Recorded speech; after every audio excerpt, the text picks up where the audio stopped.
আশা করছি অনেক অনেক ভালো আছো আর আমিও ভীষণ ভালো আছি। তো নতুন একটা ব্লগ নিয়ে চলে এসেছি। ব্লগ বলতে পারো আবার রেসিপি ব্লগও বলতে পারো। তো আমি তো অনেকটা এক টাইপের মানে রুটিন বা আমি কি করছি আমার লাইফস্টাইলে সেরকম ভিডিও তোমাদের সাথে শেয়ার করছি। কিন্তু আজকে মনে হলো যে একটু রেসিপি মানে ভিডিও তোমাদের সাথে শেয়ার করি। তো ওর জন্য আজকে তো সানডে, আর এমনি সানডে মানেই হচ্ছে সবার একটু বাড়িতে স্পেশাল কিছু না কিছু হয়। তো সেই জন্য ভাবলাম যে চলো তোমাদের সাথে একটা রেসিপি শেয়ার করি। তো আজকে সানডে বলে বাড়িতে আজকে ফ্রাইড রাইস আর মাটন কষা হচ্ছে। তো সেটাই ভাবলাম চলো আজকে একটু অন্যরকম ভ্লগ তোমাদের সাথে শেয়ার করা যাক। তো সেটাই আজকে মানে এই রেসিপিটা কেনা জানে সবাই জানে, বাট আমরা যেমন করে করি সেটাই তোমাদের সাথে আজকে শেয়ার করব। তো সেজন্য ভ্লগটা নিয়ে চলে এসেছি। ভ্লগটা দেখার আগে অবশ্যই আমার চ্যানেলটাকে সাবস্ক্রাইব করতে কিন্তু একদম ভুলো না। আর যারা আমার চ্যানেল নতুন আছো তারা প্লিজ আমার চ্যানেলটাকে সাবস্ক্রাইব করে দিও। আর চ্যানেলের পাশে ছোটু সা বেল বাটনটি সেটাকেও প্রেস করতে একদম ভুলো না, যাতে যখন যখন আমি নতুন ভিডিও আপলোড করি তোমাদের কাছে নোটিফিকেশন চলে যায়। তো প্লিজ তোমরা চ্যানেলটাকে সাবস্ক্রাইব করো, আর তোমাদের সাপোর্ট কিন্তু আমার অনেক প্রয়োজন। তো চলো ভিডিওটা দেখতে থাকো। এখানে রয়েছে 800-র মতো মাংস। তো ফার্স্টে মাংসটাকে ভালো করে গরম জলে ধুয়ে নিতে হবে। তো মাংসটা এখানে আমরা ধুয়ে নিয়েছি, নিয়ে আমরা যেমনভাবে করি সেটাই তোমাদেরকে আজকে শেয়ার করছি। তো প্রথমেই প্রেশার কুকারে মাংসটা দিয়ে হলুদ আর সামান্য তেল আর অল্প একটু নুন দিয়ে মাংসটাকে সিদ্ধ করে নেব। তো এখানে আমরা মাংসটাকে সিদ্ধ বসিয়ে দিয়েছি। তো তার সঙ্গে সঙ্গে দেখো এখানে ফোড়নে হচ্ছে তেজপাতা, পেঁয়াজ, লঙ্কা তো দিয়ে দিয়েছি কড়াইয়ে। আর এখানে দেখো মাংসটা সিদ্ধ হয়ে গেছে। তো আর সঙ্গে হচ্ছে আলু। তো খাসির মাংসটা সবসময় ঝোলই ভালো লাগে, তো দুপুরের রেসিপির জন্য এটাই বেস্ট। আর এখানে দেখো আদা রসুন একসাথে পেস্ট করা, তো পেঁয়াজটা আধ ভাজা হয়ে গেছে। আর এখানে আদা রসুন পেস্টটা দিয়ে দিয়েছি। তো এখন ভালো করে কষিয়ে নিতে হবে। তো যতক্ষণ না একটুখানি তেল বেরোচ্ছে ভালো করে কষিয়ে নিতে হবে।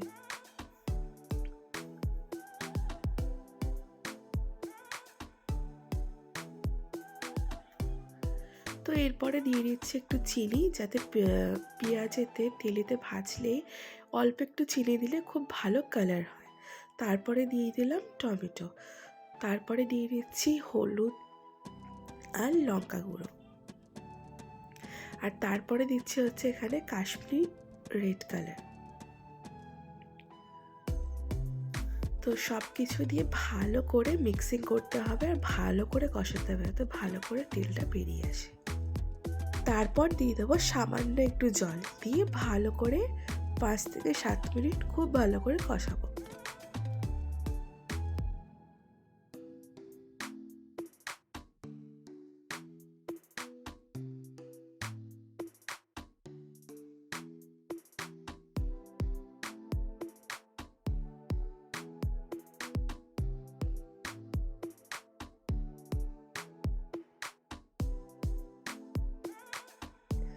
মশলাটা খুব ভালোভাবে কষিয়ে নিয়েছি, দেখতেই পাচ্ছ এখানে পুরো তেল বেরিয়ে গেছে।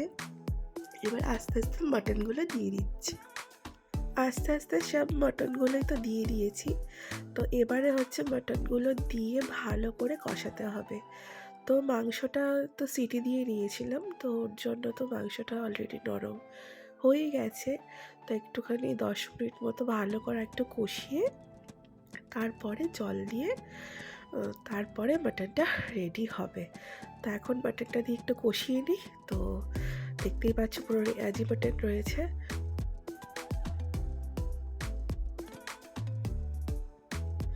মাংসতে নুন একটু কম হয়েছিল বলে তো একটু নুন দিয়ে দিয়েছি। তো দেখতেই পাচ্ছ মাংসটা কি সুন্দর লাল লাল ঝোল ঝোল, একেবারে কি সুন্দর না, রেড রেড হয়েছে একেবারে। তো মাংস তো আমাদের এখানে রেডি হয়ে গেছে। তো এবার আরেকটুখানি ভালো করে কষিয়ে তারপরে মাংসে জল দেব।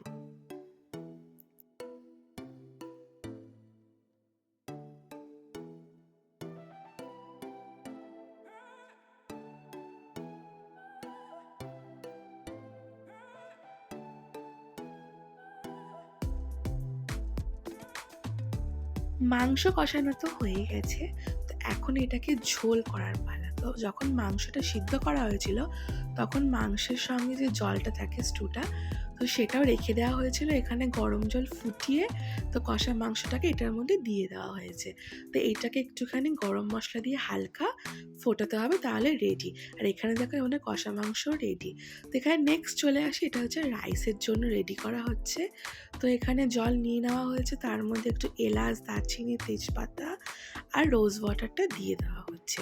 আর এখানে দেখো রাইসের জন্য কড়াইশুঁটি, বিনস, গাজর, ক্যাপসিকাম রেডি। তো এইটাকে এখন ভেজে নিতে হবে। তো ভাজার জন্য যেটা ফার্স্ট করতে হবে সেটা হচ্ছে একটুখানি তেল আর একটু ঘি মিক্স করে তারপরে সবজিগুলোকে ভেজে নেবে। তো এখানে ভাত তো রেডি দেখতে পাচ্ছ।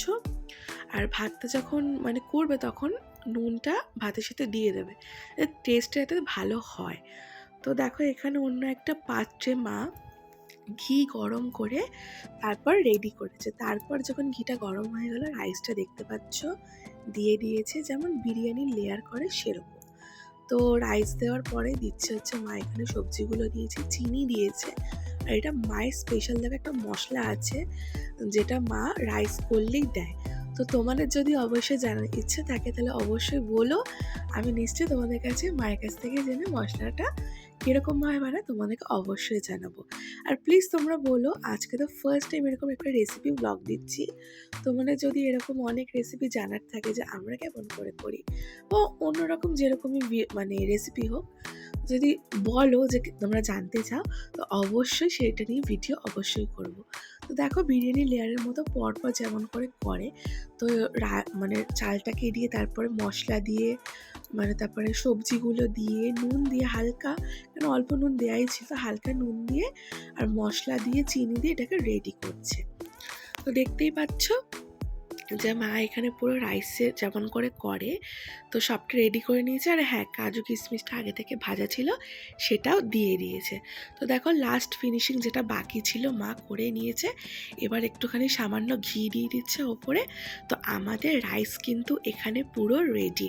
তো যেখানে চিনি দেওয়া হয়েছে একটুখানি মানে সামান্য গলানোর জন্য একটুখানি ঢাকা দিয়ে রেখে দেবো। তাছাড়া আমাদের রাইস কিন্তু এখানে রেডি। তো দেখতেই পাচ্ছ আমাদের প্লেটিংটা হয়ে গেছে। তো লাল লাল দেখো কষা কষা পুরো মাটন কষা, আর এইদিকে হচ্ছে ফ্রাইড রাইস। তো এইটাই ছিল আজকের মেনু। তো কেমন লাগলো রেসিপিটা অবশ্যই কিন্তু জানিও।